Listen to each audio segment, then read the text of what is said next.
Après la chute de Soledar, Bakhmout est soumise à une offensive concentrée des troupes russes qui serait sur le point de finaliser l'encerclement opérationnel de ce secteur au cœur du dispositif défensif ukrainien. L'éclatement de ces verrous stratégiques représenterait une percée dans la ligne de front qui menacerait le système défensif ukrainien dans le Donbass, zone au cœur du conflit de haute intensité et au-delà. Le président Volodymyr Zelensky a d'ailleurs avoué que la situation se compliquait et que les troupes russes étaient à l'initiative afin de briser les défenses ukrainiennes. Le ministère de la Défense ukrainien a exprimé, je cite, que l'ennemi se regroupe dans certaines zones.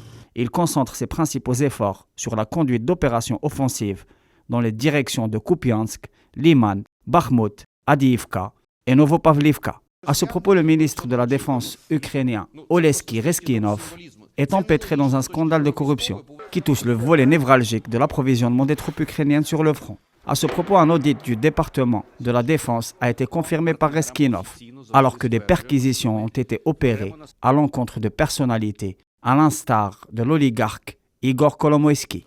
Cette séquence succède à une série de démissions dans l'entourage de Zelensky, ce qui menacerait la cohésion du pouvoir politique à Kiev. Les alliés européens de Kiev sont embarrassés par ces affaires qui compromettraient l'adhésion du pays de l'Est européen à l'Union.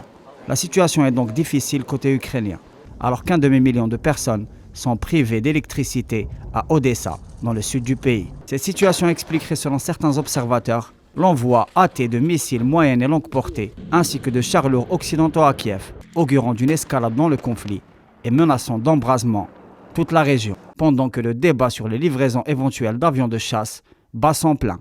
Si le Portugal et surtout l'Espagne ont annoncé qu'ils allaient envoyer des chars léopards sur le front ukrainien, l'Autriche et la Hongrie, pour leur part, refusent toute implication dans l'armement de Kiev. Un indice de division européenne latente se fait ressentir sur cette question cruciale. Sur ce volet justement, le président brésilien Lula da Silva a exprimé au chancelier allemand venu solliciter un appui militaire à l'Ukraine une fin de non-recevoir. Lula a en effet refusé clairement d'impliquer son pays de près ou de loin dans le conflit de haute intensité ayant cours sur le vieux continent.